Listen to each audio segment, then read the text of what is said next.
जय श्री गोरख, जय महाकाल, जय श्री कल्की। आज की वीडियो में आपका स्वागत है। नमस्कार, मेरा नाम है नगेंद्र मोहन और आप देख रहे हैं मेरा चैनल शिव गोरख मंदिर समिति।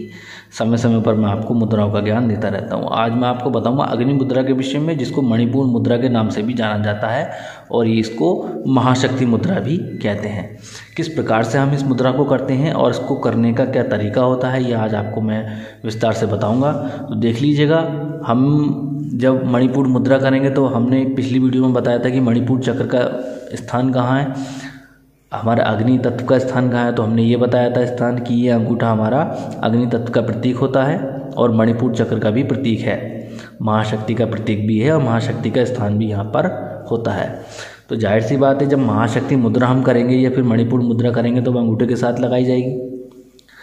तो पहली चीज़ ये है कि अग्नि मुद्रा अगर हम करते हैं तो अग्नि मुद्रा अंतर्मुखी मुद्रा है।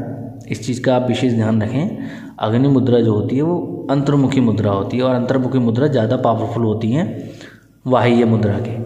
तो बिना समय गवाए देखिए, इस तरीके से करना होगा। हमें इस तरीके से करेंगे। ये यहाँ पर ये जो स्थान है किसका, ये जो स्थान बताया था हमने, किसका बताया था, ये स्थान हमने बताया था सत्यलोक का, अर्थात परम सत्ता ईश्वर का स्थान हमने हमें बताया था, सहस्त्रार चक्र, जिसको हम ब्रह्मरंध्र के नाम से भी जानते हैं। तो यहाँ पर इसको लगाना है। देखिएगा, यहाँ लगाने के बाद में ये बंद कर लेनी है। अब ये अंगूठे का पोर यहाँ लगा करके और इसको बंद कर लेना है। देखिए, ये मणिपुर चक्र की मुद्रा कही जाएगी। इसको मणिपुर चक्र की मुद्रा कहेंगे, महाशक्ति मुद्रा इसको बोलेंगे। महाशक्ति मुद्रा अगर नहीं बोल सकते, मणिपुर चक्र की मुद्रा नहीं बोल सकते, तो उसको अग्नि मुद्रा के नाम से भी बुलाया जा सकता है। तो ये 3 प्रकार से मुद्रा की जाती है। इस चीज़ का विशेष ध्यान रखना कि ये जो आपकी अंगुली है या कंष्टिका है, ये सेपरेट हो, समझ रहे हैं, सीधी दिशा में हो। इस तरीके से इस वीडियो में आप देख लीजिएगा, इस तरीके से हो। क्योंकि मैं अभी वीडियो बना रहा हूँ तो मैं कर नहीं पा रहा हूँ ठीक प्रकार से, क्योंकि काफ़ी लंबे समय के बाद में मैं ये मुद्रा कर रहा हूँ इतना, क्योंकि मैंने बीच में रोक दी थी। किस वजह से रोकी थी, उसकी वजह ये थी कि मेरे शरीर के अंदर ज़्यादा अग्नि उत्पन्न होने लगी थी। तो देखिए, जब आप ये मुद्रा करेंगे तो आपकी ये जो मुट्ठी आपने बंद कर ली है, इसके चारों तरफ आपको गरम गरम अनुभव होगा, पहली चीज़। दूसरी चीज़ ये है कि आपका ये जो है वाइब्रेशन करने लगेगा, दोनों हाथ आपके वाइब्रेशन करने लगेंगे, वाइब्रेट होंगे।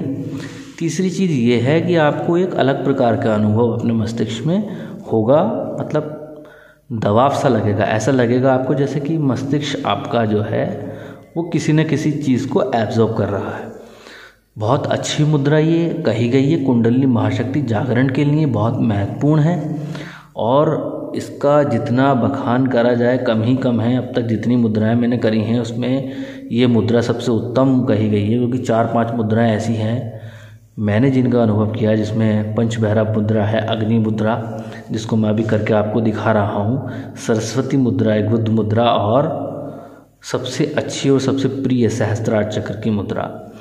तो बहुत सी चीज़ें ऐसी होती हैं जिनका ज्ञान करना इतना सरल नहीं होता है, लेकिन जब साधक को आंतरिक ज्ञान होने लगता है तब बहुत सी चीज़ें उसके समक्ष में खुलने लगती हैं और कोई दिव्य कल्पना उसके साथ में साकार होकर के उसको दिव्य ज्ञान अर्जित कराने में उसकी सहायता करती है।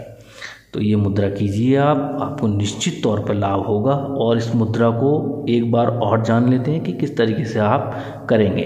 तो देखिए, बिना समय गवाए, ये हमें करना कुछ नहीं होता है। देखिए, पहले चीज़ को समझिए, इस चीज़ को समझना होगा आपको। सहस्त्रार चक्र, अंगूठा का प्रथम पोर सहस्त्रार चक्र के बीच में यहाँ पर लेकर आना है।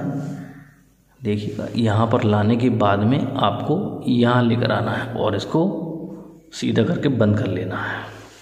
और वैसे ही इसको करना है, बंद कर लेना है, समझ गए। तो ये मुद्रा सहस्त्रार चक्र मुद्रा कही जाएगी। सॉरी, मैं गलत बोल गया, ये मुद्रा अग्नि मुद्रा कही जाएगी।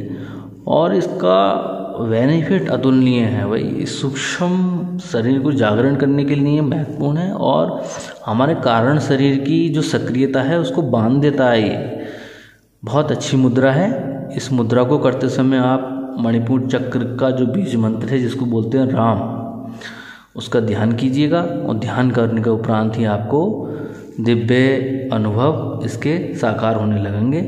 इसका दूसरा पार्ट मैं जल्दी लेकर आऊँगा और उसमें आपको ये बताऊँगा कि किस प्रकार के अनुभव आपको होने के बाद में क्या क्या चीज़ें आपके शरीर की कौन कौन सी चीज़ें ये मुद्रा जागृत कर सकती है, इसको कब करना चाहिए और इसको करने से होता क्या है।